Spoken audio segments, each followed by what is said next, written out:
What's up, everybody? Welcome to the Insurrection Inc. podcast. Thank you for listening, and we hope you enjoy the show.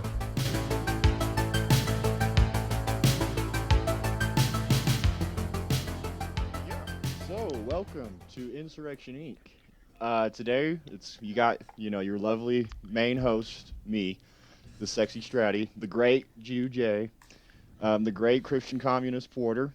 We got the young cousin Oliver Aiden, and our favorite international person ever, Tim from Germany. And today we wanted to bring y'all a little happy episode focusing on optimism and things we should be optimistic about in this next year. A white pill episode, if you would. And unless anyone else has anything to go first, I know Porter's got a date with a lucky guy, so he's got going to church in case you're wondering what's actually happening. Porter, if you would like to start, go ahead, my man. Actually, no, I'd like to debate something first. Stratty, you are not the best host. Fuck you. No, I'm not. I mean, I'm We're not doing. sexist. All right, look. Yeah. And I'm I on mean, the clock, Stratty, guys. you're not wrong. Now Porter can go. You're not wrong there, Stratty. The lucky guy is Jesus. So That is right, Aiden. Thank you. So yeah, we kind of chose a really shitty year to start a podcast, and mostly through no fault of our own.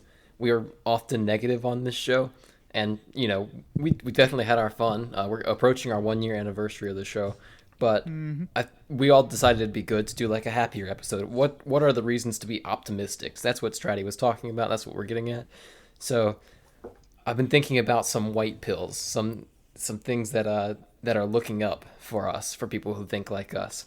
And let's see. I think the first one is the fact that on social media, just in general, but especially Twitter, I'm seeing more and more soy boys. Like they all look the same. You know what I'm talking about? They Like do. the stereotypical 27-year-old progressive male. but everyone Stratty's doing the face right now. But everyone makes fun of them now. Like, even people who aren't aligned with us makes fun of the soy boys for looking the way that they do. Like, even other progressives are making fun of them because they're creepy and obnoxious and no one likes them. I'm seeing Marxists. That's a white do it. pill. Yeah, exactly. It's to revolt I'd against the take a Marxist neoliberal over- soy order. I would take a Marxist over one of those who like has a "I fucking love Kamala Harris" sticker that he carries around with him or something like that. You mean Andy Craig? Okay, Andy Craig doesn't count. Andy Craig is one of them, and everyone shits on him, and no one likes him, and it's so funny. Or the good old Coil. Oh, Brianna Coyle. I got into it with her. That was pretty fun. Yeah. I said she had a mental illness, and she said, "I'm neurotypical." I said, "Your bio says otherwise." And she said, "What part of my bio suggests I have a mental illness?" And I said, "It says you were a 2020 delegate to the Libertarian Party convention." I got a decent number of likes on that. Can we take a second to To be say, fair, that makes me mentally unstable too. Yeah, I It is. know. That's You okay. are. But neurotypical, we have a shorter and easier word for that. It's called fucking normal. If you have to use the word neurotypical, I assume you have a mental illness. Yeah. It just, like, because no one who's actually neurotypical says neurotypical. They just say normal because they're normal people. These people have to make it all about themselves, and so she had to use a, what is that, 4-syllable word? Something like that. So, She always does that, man. 5 syllable. But let's focus on the happy. Jeez. Let's focus Yeah, on that. no. Well, that's the thing, is she's getting shit on Twitter and no one's taking her side. White pill. Another one. Most of the libertarians we interact with, even people who aren't like the super right-wing Hoppians, which I've grown a little bit closer to the past year, even the ones other than them, everyone's talking about the cathedral. It's really made its way into the mainstream libertarian culture. Even the ones who still hate the people who talk about the cathedral at least know what it is, or kind of know what it is. They pretend to. It's really in the mainstream conversation, and it makes our job so much easier when we actually identify our enemies and what we're trying to tear down, what we have to go against, and that's something I've improved on. Certainly, I think all of us have, and so that's definitely a reason for optimism as well. Is we're kind of, as a movement, recognizing what exactly we're fighting a lot better than we were just 12 months ago. Oh, 100%. Yeah, I agree with that. It has 100%. become so clear who is and who is not on our side in this little war we've got going on. And it's as simple as if you listen to and believe the media without question, you're not a useful idiot anymore. You are the enemy. Yeah, no, I would agree. Yeah. And if you're someone like Brianna Coyle or Andy Craig, you are. It doesn't matter if you have libertarian in your name. You are still the enemy. And that's why people like Justin Amash, who's like his libertarian credentials are just fine. I mean, he can be a little bit he can be really annoying as a person, but Yeah. as a libertarian, he's all right. He's not, Yeah. a Rothbardian or anything. He could be better, but like in terms of his voting record and stuff, it's not any worse than Thomas Massey's or something. And of course, Amash focuses on the wrong things, but that's really the core of it. Is Amash does not think of the system as inherently flawed or failed, or he doesn't think of his actual enemies as his enemies. He's he sees some of liberty's worst enemies as his allies just because they go against his narrow vision of what the actual problem is. Whereas people like Thomas Massey have a much better idea of what they're up against. Like Thomas Massey rails against the social media censorship and understands why it's kind of a stupid, shallow argument to say, Twitter is a private company and stuff like that. And so, that's the difference between like libertarians and politics. That's and of course Justin Amash is gone and Thomas Massey got reelected. so there's a reason for optimism there. Yeah. Didn't Thomas Massey also, he didn't condemn what happened at the Capitol, which I'm assuming we're going to talk about today. I don't think he did, not outright. No. He didn't. I don't think. No, he didn't outright condemn it. I think he was just like, "How are you guys surprised?" Like he just like, "How did you not see this coming? Like, what are you guys doing?" Yeah. One thing I will give Amash a little, something I just thought was cool was anyone who visits his congressional office gets a free copy of Economics in One Lesson, and I thought that was cool at least. Oh, that's sick, actually. Yeah, it's okay. A lot of the libertarian dudes in Congress do that. Rand Paul does it as well. I think Thomas Massey probably does. That's good. I mean, we need more of that. I know for a fact Rand Paul does, but yeah. And of course, if anyone's listening to this that doesn't have a copy of Economics in One Lesson, the Mises Institute will literally send you one for free. Yeah. Just, I don't know the exact link, but just go to their website and search Economics in One Lesson. You can probably find it on the homepage. Yeah. So yeah. And, again, a reason for optimism. People are funding, there are donors willing to fund tens of thousands of copies of this book being sent out. I do want to piggyback on one thing you said, and you didn't. I mean, not really what you said, just the thought I had. But you mentioned how you'll take Marxist over those progressive types that just listen to the media and buy into everything they say. Well, one thing that made me really optimistic throughout 2020 actually was I don't know if I talked about it with y'all or on here before. I know we talked about it on Law of Liberty, but I actually came into contact with Marxist groups who oppose the lockdowns for different reasons than we do. But they also believe in, basically, they don't say it like we do, but they also believe basically in the ideas of secession and separatism. Yeah. And I've seen that grow more and more in other ideologies, even blue-pilled Democrats, those kind of things. And I think if that phenomenon can catch on, if that can be the next political trend, everyone, whatever your ideology is, will be a lot better off. And that's something I'm very optimistic about myself. Oh, yeah, I agree with that. Like, the only problem I see with secession is that a lot of people think it's bad because it's historically flawed. Let's just say it like that. And because of history, they have like a bad opinion regarding it. But I can remember it was already a couple of years ago. There was a debate going on in California that they want to secede from federal government, basically. And this was also pushed a lot by liberals and Democrats. And obviously, a lot of Republicans oppose that, which is kind of retarded because they disagree with your basic ideas of politics, they should still be allowed to secede, obviously. So it's kind of interesting to also see leftists supporting these ideas, but sometimes it just doesn't mix up with their ideology of centralization, I guess. Yeah. I mean, though, like, putting California and actual leftists in the same boat seems a little unfair to the leftists. Yeah, okay. Let's go. That's the liberal order is definitely pretty far off. I mean, I'll call California leftists just to rile up conservatives, but amongst us, I wouldn't put them in the same boat. Yeah, let's go on liberals, but it's still interesting to see. But also, Porter, on the Amash Massey thing, that harkens back to, I think, our third episode, where I just did not like Amash, and man, was I right in the long run that he just Right, is yeah, not it really there. played out in the past year. It really became clear.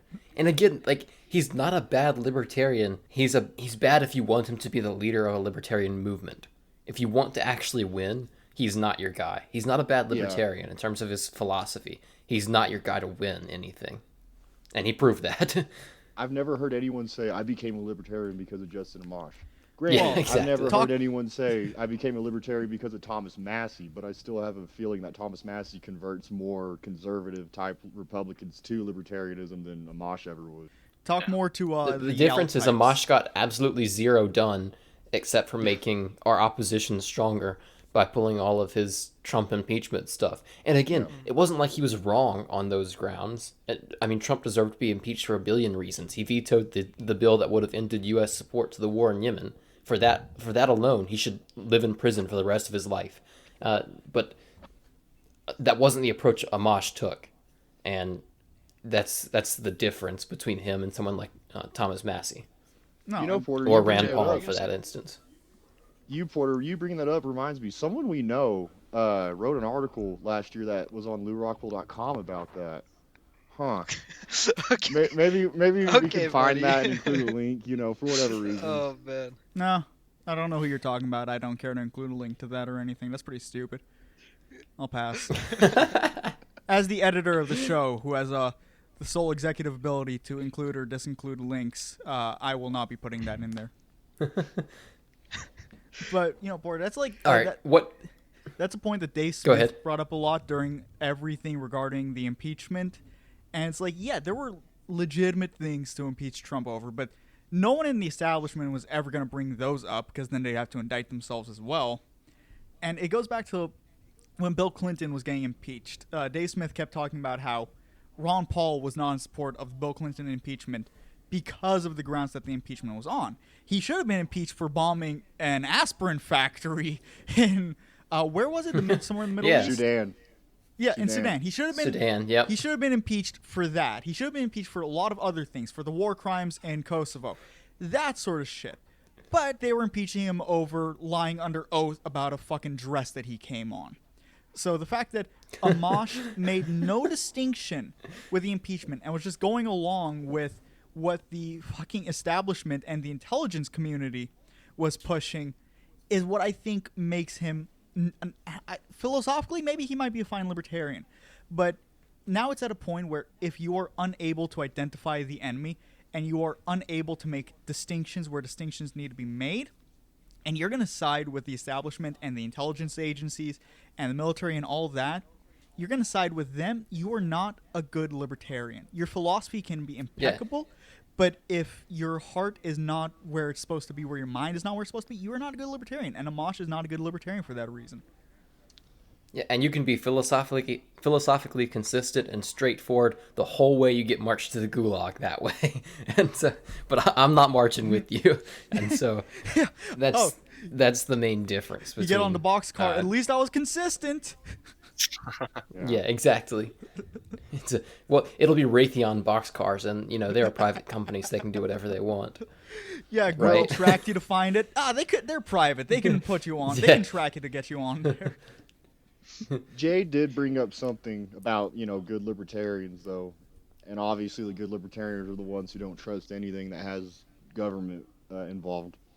I think we're seeing a rise of more good libertarians, or what will become good libertarians, because I've been noticing this a lot since I got back from the Ron Paul symposium this last year in November. But anyways, he talked about how we're going to see a resistance with Biden getting elected because people feel robbed of their president and, such and such, those things, I'm not going to get into that. It's kind of obvious that resistance is already happening. Aiden brought it up earlier. We're probably going to talk about the Capitol. Well, then, yeah, let's start talking about it.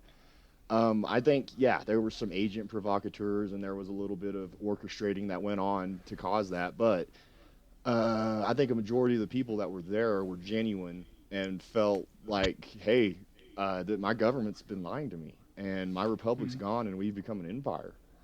Hmm. And I think those people will begin to realize, like, well, even when we become a republic, look at what our republic became and how it did. That's going to happen again. Maybe we should decentralize. Maybe we should figure out some kind of way to keep this from happening. And I just think more and more people will fall into the line of thinking, like, well, obviously, we realized government wasn't in our best interest in these past 4 years in terms of what they were trying to do to the president we elected and all that. Then that will kind of what's the word I'm looking for? That would kind of Circle back. avalanche down into the Yeah. basic thought that, hey, government's never going to have my side. So why Hmm. should I want to have it Hmm. support anything involved with government or believe in it? Hmm. And I think that is great for us, and that's just something we need to capitalize on. Oh yeah, there's a really great specific example for this, and it was kind of ironic to see all these mega heads with their Blue Lives Matter flags storming at police officers.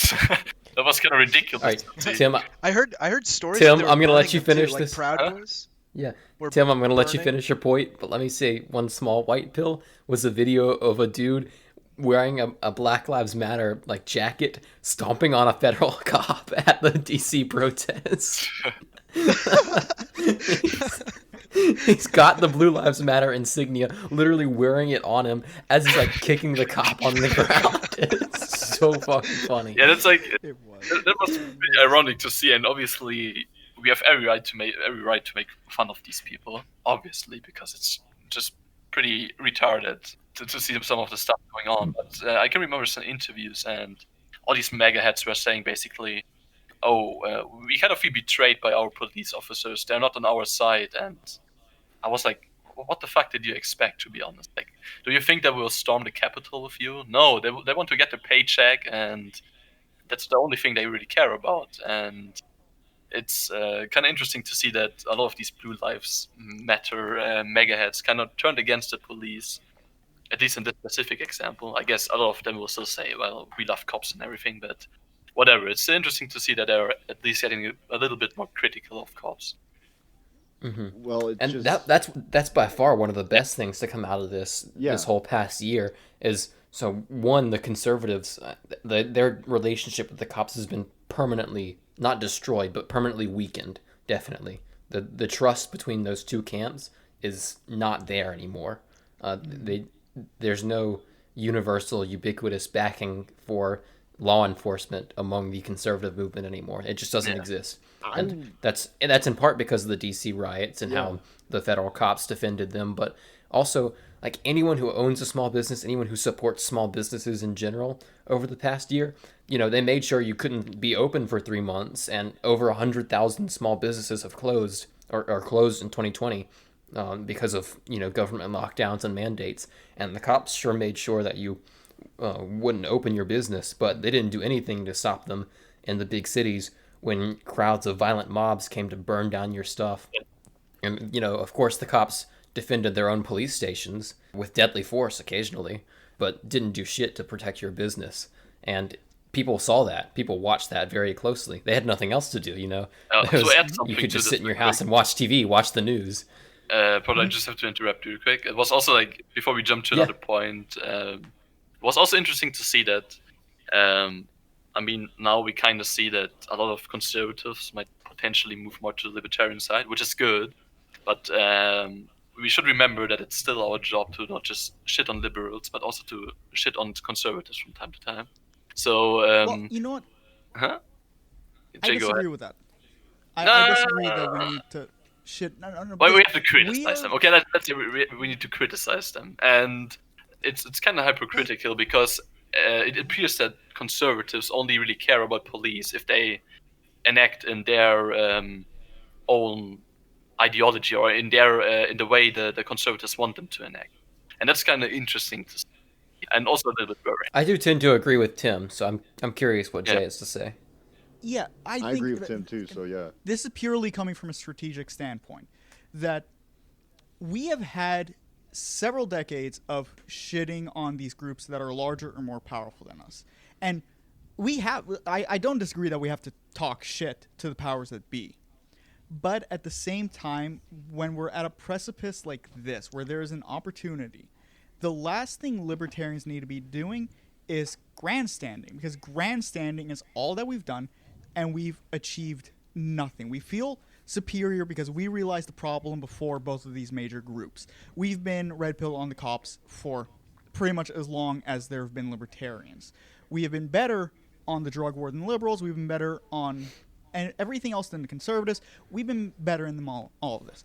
But what has our grandstanding gotten us? Because if now we go to the conservatives and go, well, we've been telling you for 50 years that cops are bad, and now you come to us, we're going to alienate them with the same elitist attitudes that come from the left, when this is really an opportunity to be holding their hand and guiding them farther down this anti-cop route, which you're not going to get by being an asshole with them. Yeah, sure. No, that's not what I wanted to. I don't want you to. Maybe in the term shitting on conservatives was a little bit too much, but I think you get what I think Jay and mean. Tim are saying the same thing. Yeah, it's from a purely strategic point. It's probably also better for libertarians to align with conservatives a little bit more than with liberals, at least from time to time. But what we have learned from Rothbard is that it really depends on the topic where if you want to choose whether you will align with liberals, leftists, or conservatives. Well, yeah, I've only got about 5 minutes, so if you don't mind me jumping in Sorry. here. Yeah, go ahead, Porter. So first of all, I think Jay and Tim are mostly saying the same thing. Mm-hmm. Yeah, I think, Tim, you might have used the wrong word there, but Jay's talking about guiding them, like holding their hand and walking them down the path towards what's right. I think that is what we need to do. And I think that's kind of what Tim was getting at, was we do have to correct them. We can't just let them continue to hold these wrong ideas that have made them lose and made us lose, made liberty lose for the past century or so.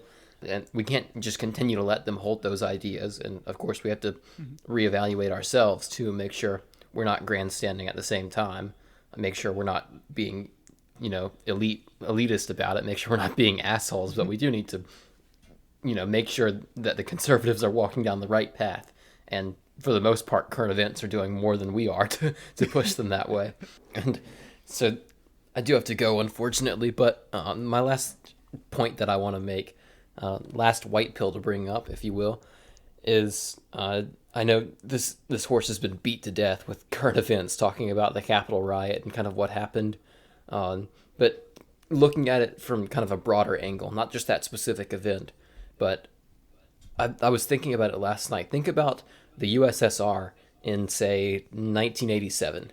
If you asked the average person in the Western world living outside of the USSR, maybe even living in the USSR, but I'm not as confident about that, but at least in the average American in 1987, if they thought the USSR would cease to exist in 3 years, in under 3 years, almost all of them would have said no.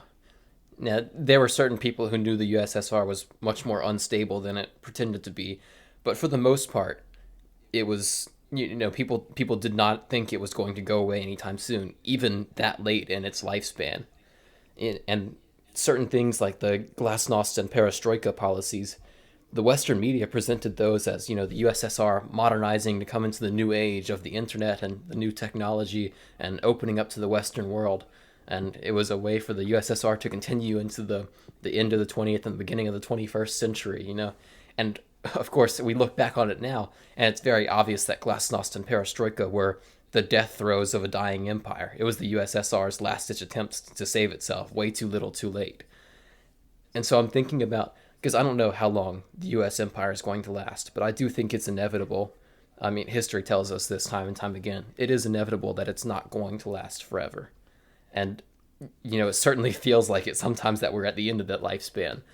And so I don't know how many years it'll be, but say 2030, the U.S. is gone. Not necessarily in that year, but sometime between now and that year, the U.S. ceases to exist in its current political organization. What would be the signs? What would be the signs if we were looking in 2030, looking back on our time now, and being like, "Oh man, we should have seen that coming. That we should have known that was a sign that the end was near," like glasnost and perestroika, the way we think of those now. And I think if you look at it that way and you start looking around, you're like, damn, we might be close to the finish line. Mhm. Yeah. I really And- love that meme where it's like, it's the collapse of Rome with Wi-Fi. Yeah. Yeah, exactly. Yeah, And, it's like it's the collapse of Rome, but like everything's being broadcasted. Well, yeah, and Yeah. I kind of want to say something about that because the time when our version of libertarianism, the right wing version, was popular was the '90s with the militia movement and the Rothbard Rockwell report and the paleo coalitions. I think that's coming back. I think we're fixing to see that resurge in this coming decade because of all the things we've been saying right here. But I think it's going to come back even bigger and better because of all the tools we have available to us now. Think about it. In the '90s, we didn't have podcasting, we didn't have the internet, we didn't have all these people of diverse, age, whatever, those kind of characteristics that people stupidly care about, talking about liberty. And now we do. And I think it will just grow, and grow more. Porter, I think we do have a real chance of seeing that happen, the collapse of the American empire. And I think it's a lot closer than people think because think about it. One of the big reasons, too, that the Soviet Union collapsed was because they kept putting themselves in more and more and more and more debt trying to fight with Afghanistan in the Middle East. What's America trying to do? We're still in the Middle East 20 years later, and I think we're Yeah. on our way out.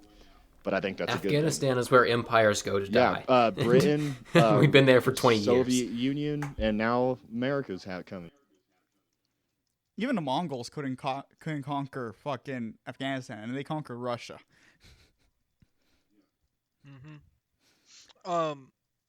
And also, I mean, like you were saying, Stratty, with like the whole like libertarianism and all that was really really big in the '90s. That was when libertarianism had a big I'd say cultural revolution, right? Where we started to actually start to learn culture. Cultural 'Cause we had the revolution. Slow down economics. there, Mao. Oh, I'm sorry. Look, sometimes we got to use the language of our enemies, just put a twist on it with our own doctrine, Very Lou Rockwell of you. whatever. Thank you.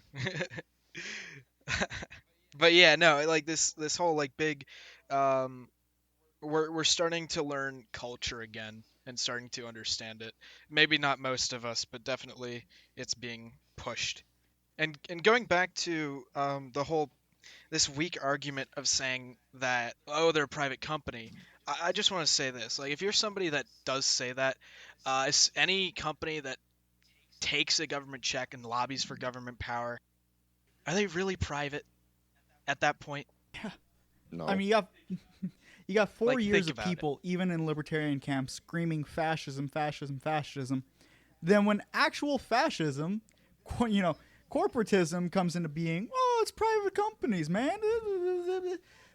Yeah, but if Google got startup money from the CIA, if Zuckerberg and Dorsey and Bezos have been working so closely with intelligence agencies and government organizations, and Google still also, and all that, and they are doing the bidding of the government. If the banks are coming down, the insurance companies are coming down. If fucking Chuck E. Cheese is making comments, then at what point is this not major corporations, except for Chuck E. Cheese, which is going bankrupt, it's them colluding with the government? At what point is this not the actual textbook definition of fascism, especially if it's quashing political dissidents? Well, one thing I said earlier on Twitter was, especially, I mean, we've seen it in the past few years, like in the quote-unquote resistance to Trump, but especially as Biden takes office and starts to or try to implement at least his legislative plan, we're going to see the shift from state-sponsored corporatism, which of course has been the economic system of the U.S. since at least the progressive era, really a little bit before then with the railroad subsidies and stuff. Yeah. But yeah, state-sponsored corporatism. Now we're seeing the shift to corporate-sponsored statism, which is terrifying, but also, as Michael Malice says, the faster the mask comes off, the better for all of us. And so people are going to see that. People aren't stupid. Like I said, they don't really have much else to do other than sit and watch TV or read Facebook and 4chan and look up QAnon stuff. And so sometimes it goes the wrong direction. But I think people are waking up to this and paying attention a lot more. And so, as you see, like the Axe Body Spray Corporation strongly condemns the attempted insurrection at the U.S. Capitol. Like, people realize how stupid this sounds, and they realize what team these corporations are on. You know, private companies are not. They know whose side they're batting for, and it's not the American people's. It's certainly not conservatives, and even the red pilled Marxists, if you want, like Stratty talked about knowing a few of them. They know that this like neoliberal hellhole isn't on their side either, and so a lot of people from all different corners of the political spectrum are really waking up to this reality. And I think we are going to see some sort of secession movement, whether official and political, or unofficial and apolitical or anti-political. But that's something to look forward to in the next year or two. Yeah. And with that, I've got to go. Thank you guys, and I will talk to you later. Have a nice See ya. date, Porter. See you, Porter. Don't kiss him on the first date. Come on. But man, Chuck E. Cheese believes in Oh my God. fun. We don't believe in overthrowing democracy. Yesterday's display was not the kind of party we'd ever condone. And while Chuck E. Cheese establishments nationwide are where a kid can be a kid, we strongly condemn the party pooper adult insurrectionists, as well as President Trump. Kids and adults alike look forward to the dawn of a new day and the incoming president, Joseph R. Biden, and Vice President Kamala Harris. Party pooper adult insurrectionists. That's ridiculous. Now, fact checkers are claiming are claiming this is false, but I don't believe What? fact checkers for shit because again, that's part of the fucking state. It's really interesting to see because let's talk maybe a little bit about liberal circle jerks, like maybe also like a little bit leftist circle jerks, when they are. I see like a lot of people, a lot of liberals and leftists, more often liberals, reposting these things from like corporations, their favorite corporations. Sometimes I don't know some corporations for cosmetics and beauty products or something, like taking a stance against certain political ideas, more on the right, obviously. And it's really interesting to see all of this going on and how they still feel that they are the victim and that somehow, I don't know, all these people feel like they are the victim. I don't know why. That's pretty interesting. Because victimhood is a virtue and being strong is not a virtue. Look at the last fucking year where Yeah. weakness is a virtue, and those who are scared and cowardly and snitch on their neighbors are good people, and those who go to work are evil, awful people, which is, at first, it was a bit disappointing to see how many people were going along with it. But better late than never, you're seeing that, like, that bar owner in New York, that the cops came to try and shut his business down, and a bunch of people came and pushed the cops out of the street. So, little too late, but, better late than never. Well, Jay, if you don't have another white pill you want to talk about, I have one that just came up in my head that I'd like to spiel about for a minute. I think while last year was terrible, let's just say that I think last year was the year. I think we saw the first steps by the New World Order to a real one world government. I think I think last year was that. I think, yes, there's been steps in the Hot past. takes, ready? Yeah, but I can't disagree. I think though the Yeah, I mean, flip side of that coin is more people are waking up to the fact that there is a new world order that doesn't have their interest on hands. And again, this goes across. Stratty, Stratty, you're you cutting unplugged your mic. Stratty just unplugged his mic. Can you hear me now? Yeah, Okay, yeah. I'm just gonna restart on that point real quick. Because I've seen people from all ideologies start waking up to this idea that there is greater powers that working against them that don't have any of their interest at hand. And like I read this book actually this past week where it was by a Democrat, a liberal Democrat, and she talks about the New World Order and how it's happening with all this Agenda 21 stuff, but coronavirus is helping push Agenda 21 further.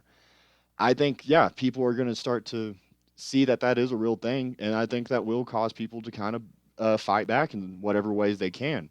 People have been joining their local groups or whatever to fight back on their local governments, and now we're seeing it with their state governments. I mean, now literally I think all 50 state capitals in the U.S. are shut down right now because the government's so scared of their people coming on the inauguration day to protest.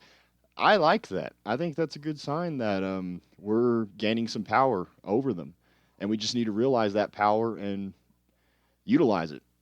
Yeah, no, it's definitely something else. Like, even if there were provocateurs that led to boomers taking it, because even storming or riot is not the right fucking term. These boomers basically took an unguided tour to take selfies in the Capitol and then got arrested for it.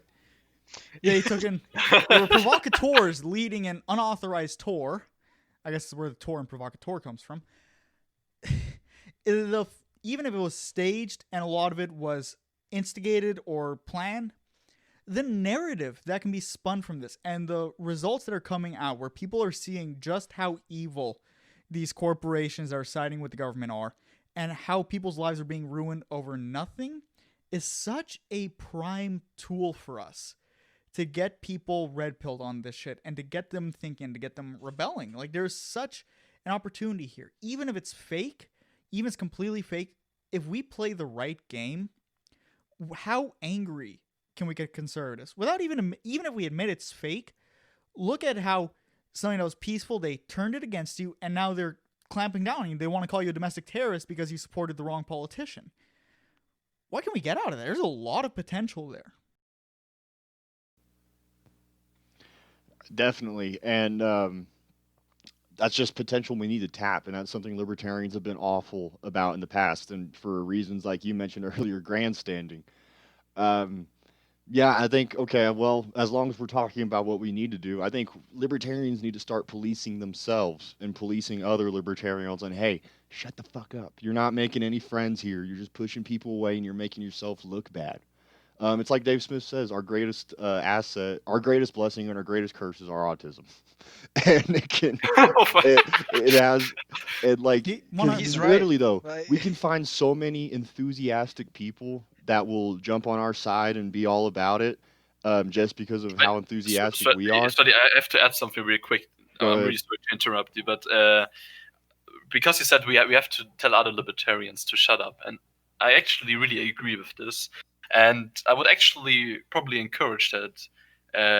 While there are some really stupid libertarians, I would rather align with like a decent-minded conservative, or maybe conservative libertarian, or maybe even like, I don't know, some mutualist or whatever, who has the right mindset and doesn't just talk shit, basically. Yeah, I think that's still better than aligning with some of the libertarians we have, like maybe from the Libertarian Party, even though probably not all of them are, I don't want to say retarded, but maybe a little bit. No, there's a lot. I There's a don't know. lot of good people Well, in LP. the Their ideology voices is are just drowned out by the absolutely terrible ones that seem to overwhelm them online, Yeah. like Andy Yeah. Craig. Yeah, Well, yeah, and that's go ahead, Tim. Go. what I basically want to say, that I would rather align with people who are decently minded and who have a free mind, instead of people who are but who just have too much libertarian autism. Well, yeah, and I agree with you fully. And I think going back to the whole point about the Paleo Coalition in the '90s, if that's what happened, was the right-wing libertarians rejected all those LP type people, the progressives who don't care about culture or civilization, and instead aligned themselves with people who are opposite of them economically, but want the same thing in the end, basically, just to be able to rule themselves and to have their own liberty and choose what they want to do as a society and not have a huge one size fits all federal government. Yeah, we can make that happen again and it can come back bigger and better, but we need to police the libertarians. Mhm. We need to make sure that we're not scaring off these people and that we're not just coming at them with and the Fed, oh, all cops, you are bastards, and just saying that, because people aren't going to be receptive to that. At least, let's face it, not normal people. Yeah. Normal people don't think much about these things, and they need to be woken up to these ideas. Yeah. And that's something we really need to work on as a whole. And it all comes back to that Rothbard piece about Friedman. Do you hate the state? Because now we're going to see a lot of people that, even though they're not libertarian, and they're likely never going to be fully fledged, passionate libertarians like us, they hate the state now after seeing what it's done to them over the last year, after seeing what's happening to them when they protested. They're gonna hate the state, and I don't think it stops at policing. Like, there are people that use our title that do not hate the state. They are the predominant ones in the Libertarian Party. No matter how big our group is getting in the LP, they're the ones that still hold the leadership. They're the ones that seem to push out the most voices that get attention because they hold the ranks. They don't hate the state, and they need to be pushed out. They need to be scared off from what we are. We need to come out with such a strong message and with such fervor and numbers that they are scared off and they go run off to the Democratic Party or wherever the fuck they belong. But they cannot remain in our ranks because at worst, they're idiots that do not share our values truly, or that's at best. At worst, they're there intentionally from the powers that be to ruin us. They need to be pushed out. They cannot remain in our ranks using our title. I'm not saying we have to kill them. I'm not Stalin or something, but they cannot be there. Yeah, I wanted to say that we may have to purge the libertarian movement a little bit, even though that's maybe, when it comes to linguistics and the term purging, it's a little bit hard for Non-violent. a non-violent voluntary purge, maybe. Well, not Well, voluntary. no, yeah. Maybe voluntary. Socially ostracized. Yeah, So with social pressure, exactly. Jay, I know me and you have talked about this, but I think, Tim, the best way of doing that, purging these people peacefully, is being brutally honest about what we believe in and what we want to, what we support, what we want to do. And then if they want to mischaracterize us and talk shit on us, then we go ahead and just let them do that, because that will make them not want to be libertarians. That will force them to be something else. Exactly. That happened Or maybe on Twitter this week. The leading liberty people decided to stop calling themselves libertarians because they don't like the people that are libertarians, the good ones, and how they won't take this bullshit and how they are going to be honest. They're not liars. And we just we need more of that. And that's the big thing we can do, you know? Yeah. And maybe maybe we are even a little bit lucky, and maybe not all of them will switch to the Democratic Party or maybe even the Republican Party or something. Maybe some of them just kind of think about their values and their stance again, and maybe they're realizing that they weren't good libertarians in the first place, and maybe they more align with us in some later time. Basically. I wouldn't get too optimistic. That's possible. I guess. Yeah, but I don't think Andy Craig's gonna be. Yeah, but maybe we are lucky. You know, I'm up to for the prize. So. Or any of those people. They're not. Yeah. They're just not. Yeah, but come on, Jay. It's a white pill episode. We have to be optimistic. So maybe Listen, I don't know. You can't have too much misplaced optimism. I think the optimism here is them leaving. I do agree with you though, Let's Tim. be honest, the optimism. And we just need to tackle that with, I think, with the same strategy as Jay brought up earlier. We need to hold their hands through it. We can't let these the liberals or the conservatives believe in the stupid things that will cause them to fail. We need to show them the light, and we need to do it in a way that appeals to people. But I think in order to do that, we need certain people to appeal to the liberals on our wing, the Scott Hortons and such, and then we need certain people to appeal to the the conservatives that may come our way, like the Lou Rockwells and the Ron Pauls and such. I think that's something we need to utilize more. I know optics is really stupid, and I don't like it when people kind of think we should utilize that, but this is a time maybe where we should utilize it if we want to bring people onto our side and get what we want to happen. Yeah. Also, it's just to add something to this. It's we maybe have to even work a little bit more on the liberal. I know that probably Jay, you want to see more conservatives moving to the libertarian side and less liberals, and I mean it's kind of understandable. I legitimately. I mean, this is my stance. If these are the ideas that you believe, I believe anybody can reform from the ideas they have if they come in with the right ideas and the right intentions, and this is what they well and truly believe. I do not care what side you come from. I just think right now we're going to have an easier time getting conservatives than liberals. That's the only thing. Sure, but what we shouldn't forget is that while we maybe get conservatives, a lot of liberals are really frustrated as well. And apparently right now it seems that we are losing a lot of liberals to the leftists, and that's also not really good for us. a lot of liberals are moving more left, and we kind of have to maybe keep track of that and maybe also do something for the liberals, which is appealing to them or something. Well, yeah, that's why we need to find a spokesperson. We need to find people to do that. Yeah, It can't be exactly. people like Lou Rockwell or Ron Paul, or I think anyone in this group. But there are people who can appeal to those people and bring them to our side. But In I will. some sort of Wait. I don't know, Okay, Stratty, hot you take see, right you there. could. I think you could. Yeah, do it, I Stratty. will. Not gonna Smash. lie.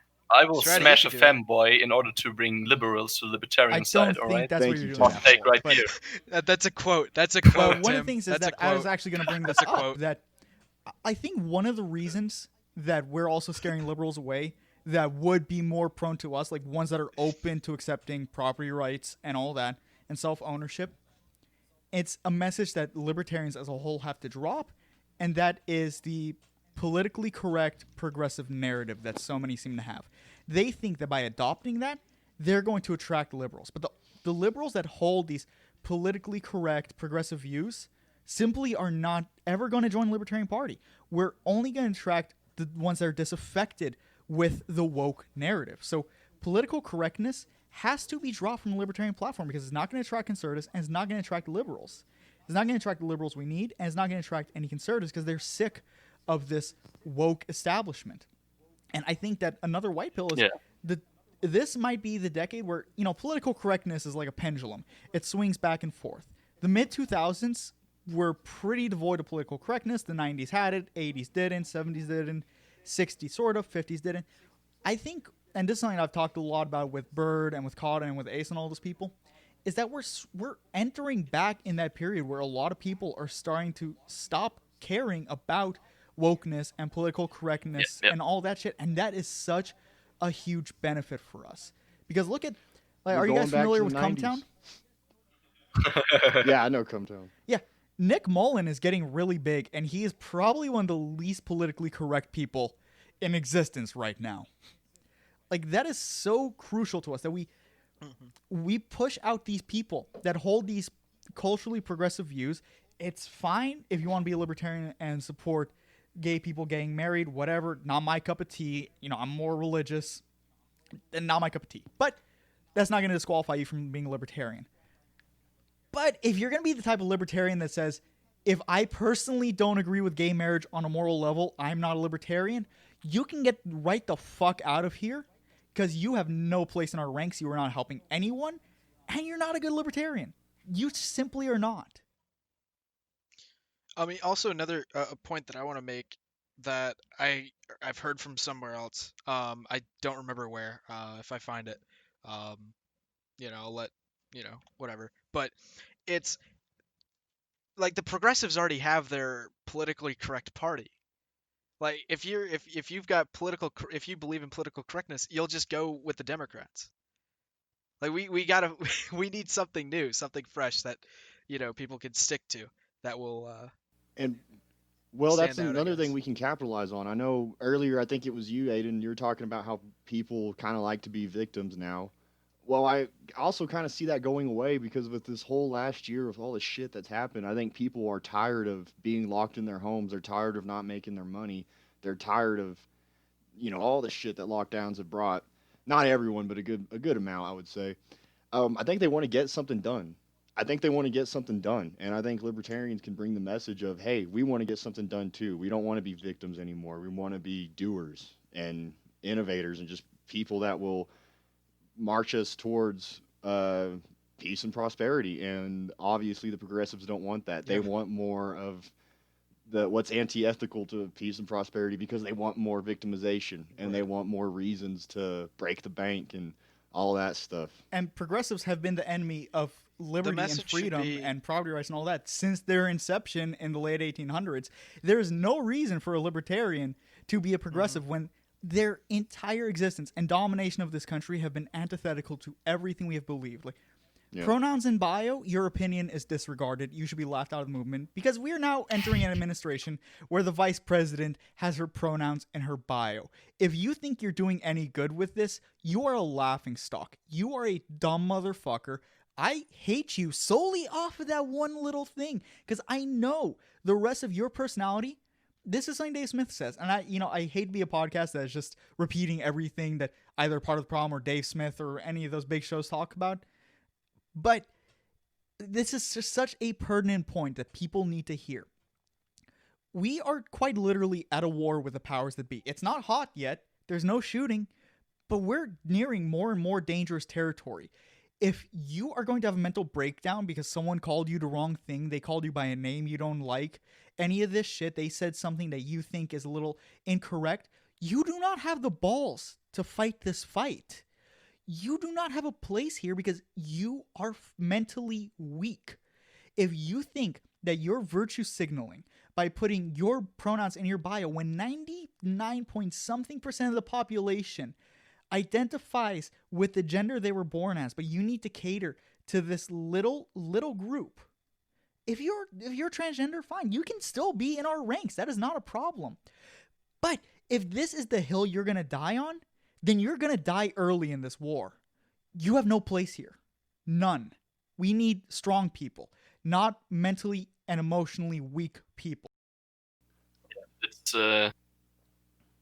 I actually agree with that. It was pretty honest, brutally honest, but I kind of agree with it. Well, Sometimes, and I think also that's why it's important that we are recording this White Pill episode, is that if we just keep looking at the bad things, which is quite typical for libertarians, we maybe end up also being mentally weak, not because we are actually mentally weak, but we kind of circle jerked us into being pessimistic, and we should definitely avoid that under like every cost, basically. and well, Jay, I agree with 100% what you said because again, going back to the '90s movement, Justin Raimondo, a gay man, was working hand in hand with Lou Rockwell and Ron Paul and people like that.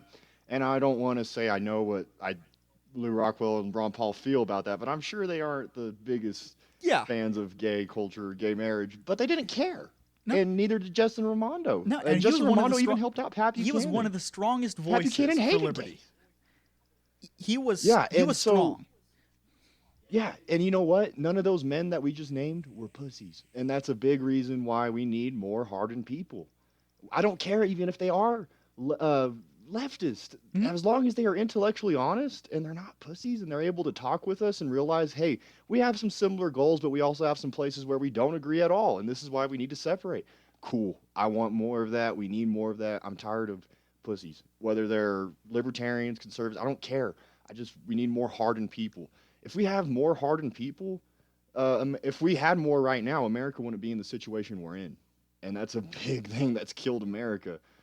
Hard times create strong men create good times. Good times Yeah, that's exactly what I want to say right now. we are in the bad times phase. There have been weak men that have dominated us. I mean, I tweeted the other day, are we really going to allow ourselves to be ruled by people who hide under their fucking desks when some boomers walk through the Capitol? Is that really who we're going to allow ourselves to be ruled by? Facebook. Like, you know what? Fuck it. At this point, at least, you can have respect for your enemy if your enemy is a strong enemy. If there's something really to hate him for, there's a lot to respect him for too. And it's a weird thing to say, but because, to some extent, I respect Nancy Pelosi just for how much of a power broker she is. Like, it's sort of impressive just how evil she is. But the majority of politicians, there's not even any evil to respect them for. They're slimy, weak, disgusting people. They're not even a good antagonist. So these are the people that we're fighting against, and we're losing? What the fuck? I mean, that should be the fucking white pill, that these people are not strong. They're barely even smart. They're just sociopaths. They are weak fucking lizards that at the first sign of danger cower in fear. We should be emboldened by that these are our rulers. We're not going against some harsh dictator who's throwing people in camps for disagreeing with them. This isn't Stalin. This isn't Mao. This isn't Hitler. This is a bunch of fucking nobodies that never had a real job, so they got into politics. We should be having a much easier time. But because we are so weak ourselves, we're struggling. We're struggling. So this is the time where we should be strengthening the strong and praising them for their fight. Because that's how we're going to win. These are not people that are going to stand up against us if shit really goes bad, because they are nothing. They are fucking nothing. They just have some fancy technology that makes us scared. Aiden, you haven't really brought up a Uh, white pill on your own. Do you got one? Yeah. I think pretty much everybody covered all of them. I mean, I've been trying to, and it's kind of worked for me in my personal life. I've been trying to red pill a bunch of people, that I personally know on these things, and I've been telling them, dude, like one of my buddies says, like he's a big Trump guy, and he's just like, dude, things are gonna be so much more corrupt, and I'm like, it's look here, I will give you the resources. Look back on all this, like all the history of the United States. It's been corrupt for 150 years or more, right? And he did. He got back to me a week later and he's like, dude, you were right. I, I was red pilling another friend on the vaccine and how like it's one, it's rushed, two, it's like, and all this. And he came back to me. He's like, dude, you were completely right. And I don't know. It's just been a great thing. Just the whole people Yeah, being red pilled, and it's just, especially when you're the one that did the red pilling, is just feels good. such a Oh, and happy and joyful that is thing. that is It the feels most so important good, thing you man. can do. You are making more strides than the normie libertarians that grandstand on Twitter. Like, you are doing a hell of a lot more. Andy Craig ain't got If shit you're on The me, like bro. reaching red, out to your friends, to your family, to your neighbors, and you're getting them aware of this shit, and you're getting them thinking, you're fighting one of the most important battles, and you are doing good. Like, this is the legwork that we need. the red pill I'm most Hmm. proud of is probably my dad. And while he'll never, I don't think he'll ever become a non-Republican or like a anarchist type person. He's definitely become way more anti-government than he was this past year alone. And I think a big reason for that is the conversations I've had with him. I mean, he became an anti-war person, full on after he saw Scott Horton speak, but now he's started to hate the police, hate the banks, pay attention to what's going on in Congress. He's now me and him have conversations about Agenda 21, the Federal Reserve, the 13 families. And I'm like, this is such a crazy turnaround from the dude he was the past 4 years before. He just agreed with anything the government did, especially if it was Republicans.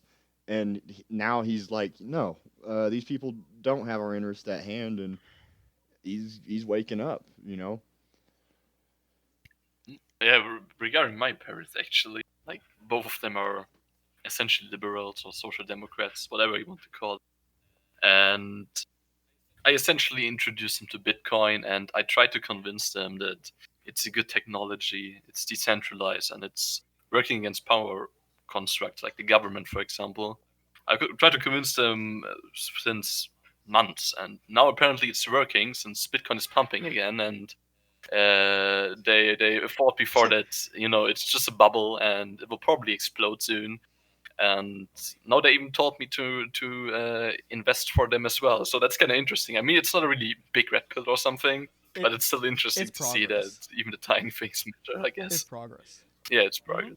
But one thing that I really like, and I'm proud of a lot of the people here for, and that's our willingness to explore different strategies. Because over the last year, a lot of us have bounced around a lot with strategy, and I'm perfectly willing and ready to admit that, yeah, maybe I got a little too zealous at some points with devoting myself to one strategy in specific. It's happened a few times, but I Same. think and this exploration is so essential to trying to figure out where the hell do we stand, what is the best way forward for us. And now I'm at a point where I was like a year and a half ago on strategy, where it's back to gestalt, take everything that I fucking can, every possible strategy, and try to implement them and try to push that forward for the movement. Not devote myself to any specific one, but look for the opportunity in everything. And I think our ability to do that is so helpful, and to spread messages in all of these stages, I think is really one of the strongest things we have going for us. That we're not going to be dead set in anything. When something fails, we're going to look for the next thing just to keep fighting. I think that's really, really important, and not to jerk ourselves off, but I think that's something that we're all good at and that we need to keep doing. Yeah, Yeah. I mean, you're 100% right because we're resilient. I mean, look at Mhm. what's happened to the people before us, Ron Paul. I mean, it goes back to them all the time. Mhm. They've been trashed their whole careers, their whole lives, and not once have they been down in the dumps or stopped doing what they're doing. Meanwhile, look at your liberals and conservatives. They cry like babies when they don't get their way. We're resilient. We're libertarians are resilient people. We need to keep that going in terms of everything, actually, because that's important. Again, we need hardened people. We need to bring the strength back, and being resilient is part of doing that. If people can look to us and see that we don't quit, that we do want to get things done, and we our setbacks just take us further in some instances, that appeals to people. People will like that, and for those reasons alone, people may come our way. It's not always ideological. Sometimes people just like to see things get done. Yeah. And to the person sitting and to the people sitting at home listening to us, if you're discouraged in any way, if you've been constantly, just again think like Stratty was saying, think of like Ron Paul, Lou Rockwell, how like their entire career has been them getting, you know, trashed on and stuff. Just don't give up, because I mean, at this point, I think like quite literally your entire livelihood depends on it. Just keep going, keep doing what you're doing, keep, in fact, or maybe even amp amp it up a little bit. You know, if you're red pilling one or two people, maybe include like five, you know, or start moving to, you know, distance yourself from the state or And whatever. And while we're Do on whatever you this, I do can. want to mention something that Lou Rockwell always says, and I fully believe in, and that's, or Ron Paul too, and that's that we need to spread liberty, but we need to do it in the ways that is fun for us, in the ways that is best for us. We need artists, we need writers, we need people in film, we need people in the real industries, the real work industries. We need people all over. We need to cover all the bases because that's what the progressives have done. That's even what the conservatives have done to some degree. Yeah. Not as good as the progressives, but they've still done it. And I libertarians, mean, now we can just start talking about like the culture war again. I think that's like yeah. we can have like a whole Oh yeah, episode definitely. about But this. that's Like, why I just yeah, want to touch on this really quick. yeah, yeah, sure, sure. Um, that's just something we need to understand and utilize, and that's something we need to kind of encourage more libertarians to do more. If you're not good at writing, but you're good at music, hey, make some music. If you're great at making movies about it, make a short film.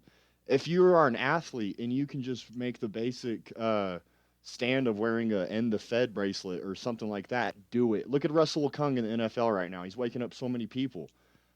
Spencer Hmm. Dinwiddie in the NBA. He's waking up NBA fans to our $26 trillion deficit. That's a big thing, and we need to keep encouraging that and pushing that.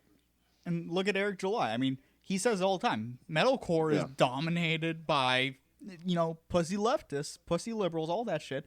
But then when he's doing a Hmm. show, there are other people in the scene that come up to him after and are like, I'm really glad you're up there because I'm afraid to say the things that you're saying or what I believe. Like, if you go into these fields that are dominated mostly by liberals, by progressive liberals, if you are strong and resilient in your voice and you put it out there, there's a lot of people that like really the silent majority is such an overplayed trope, but it's true. There are so many people that they themselves are afraid to be the ones to put their head above the grass because they know they're going to get cut down. If you go out there and you say what you want to say, even if they're not going to agree entirely with you, they're going to feel more emboldened and they're going to like you more than other people in the scene and they're going to follow and they're going to follow suit. Be be the brave voice. Get out there, spread your message with what you do best, and don't be afraid to rock the boat. Don't be afraid to say something controversial. Because there are, I guarantee you, in these fields, there are other people who think at least similarly, and they're just afraid. Be the first one. We need leaders. We need strong people. We need people who are not scared. Get out there and do it. And adding on to that, well, hold Be on, the Aiden, real child. quick. But adding on to that, Yeah, yeah, yeah, sure, if sure. you don't do what Jay just said, and you try to appease the mob, and you try to go along with whatever the trend is at the time, nothing good is going to come of it for you. and what you really desire. And you can either express that and then be further taken down, or you can just be a conformist and just sit there and take it and live your life very sadly. And I don't want that for anyone. Hmm. Yeah. And I mean, I was gonna say like be the kid in the crowd that points out that the emperor has Good, no clothes, good, yeah. Like, because when you do it, people are gonna see what you're saying and be like, wait, hold on, he's It, right. it yeah, literally only takes one. Everyone was It thinking only it. takes one because voice. and people Yep. will hate you. You're gonna catch shit. You're gonna be called names, but you need to understand while that's happening, the other people will realize, holy shit, they're right, and they'll start to come your way, and then they'll start to realize how idiotic the people attacking you are, and then they'll start to demonize those people, and then now you have an ally. So that's the way the world works, and libertarians need to really understand the way the world works more. And I know Hmm. Okay. we've brought up the Bible and religion a few times over this, but I really cannot stress this enough. Like, I know not everyone is going to be receptive to a message of religion, and that's perfectly fine. If it's not for you, it's not for you. But for those that are so inclined, like maybe you've fallen out of faith with your religion, or you grew up in it and you just never really studied it too much, or you're someone who was never religious and you're interested, like go through it, read it. You are gonna find a lot of things that embolden you. Like before the show, I read some psalms, and I picked out a few verses. I'm only gonna read one, but it's very short. And this is shit. Like, shut up, Tim, because like this is serious. Yeah, This calm this is down, serious. Tim. Like this is something that I legitimately think a lot of people can find value in and can Yeah. find strength in, the strength to speak out, the strength to keep fighting. And this is from Psalm 56, verses 4 and 5. On the day that I fear, I trust in you. In God I will praise his word. In God I have trusted. I shall not fear. What can mortal flesh do to me?